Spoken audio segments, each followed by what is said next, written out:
ici, tu peux dire à Dieu, je me marie à l'âge de 35 ans. Amen. C'est comme ça que moi je fais avec le Seigneur. À l'âge tel, je veux me marier. Et arrivé à cette date-là, je me suis marié. Est-ce que je suis en train de parler à quelqu'un? Tu peux décider sur le fonctionnement du monde si Dieu est réellement avec toi. Amen. Moi, je vais déjà terminer mes études. Si je vais le dire aujourd'hui. Le premier critère, quand tu as Dieu, pour développer son travail, alléluia, tu dois cultiver la mentalité de progressiste.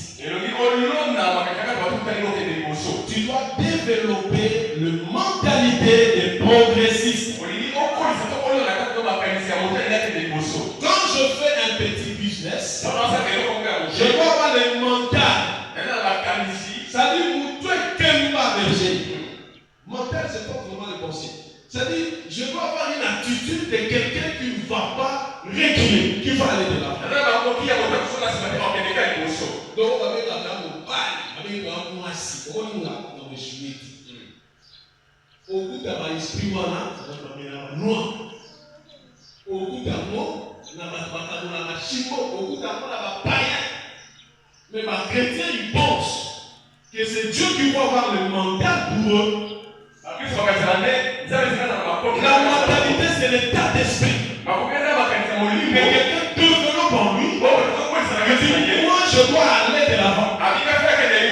Malgré les obstacles, les combats et les sorts, je dois aller de l'avant. Tu peux écrire Actes des Apôtres 21, verset 10 à 14. Actes des Apôtres 21, 10 à 14. Là-bas, c'est l'apôtre Paul.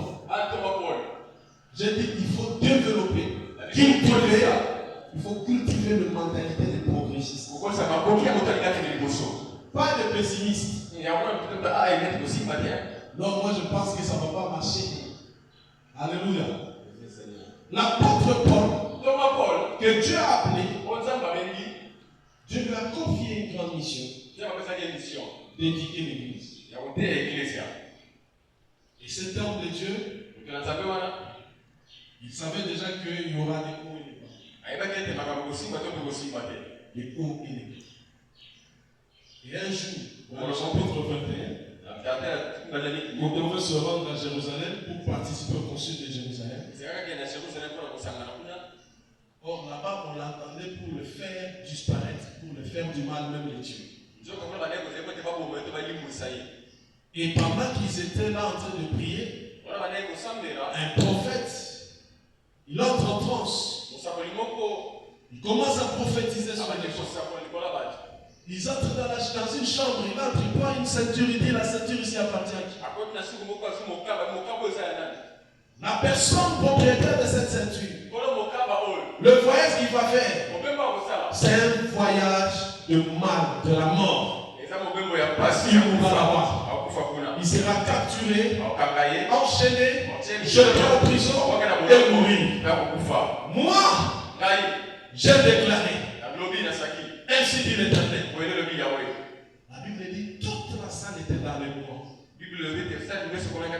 Quelle tristesse. Et ils viennent auprès de la porte pour dire non. Ne parle plus. Alléluia. La mentalité des faibles. Les gens qui abandonnent quand un obstacle se un homme de Dieu, une servante du Seigneur, qui croit avoir Jésus avec lui, n'abandonne que quand l'Esprit dit laisse. Aussi longtemps que le Saint-Esprit ne me dira pas de laisser, je vais entrer même dans le feu. Parce que je sais la mort et la vie. C'est dans ma langue. J'ai le pouvoir de commander la mort, mais j'ai le pouvoir de commander la vie. C'est-à-dire même dans le feu. Comme l'esprit ne me dit pas que je mourrai dans le feu, je vais entrer dans le feu de traverser. Je vois celui là-dessus, il n'y a pas de porte. S'il y a un grand cadenas, mais je dis, je vais traverser et être dans la lune.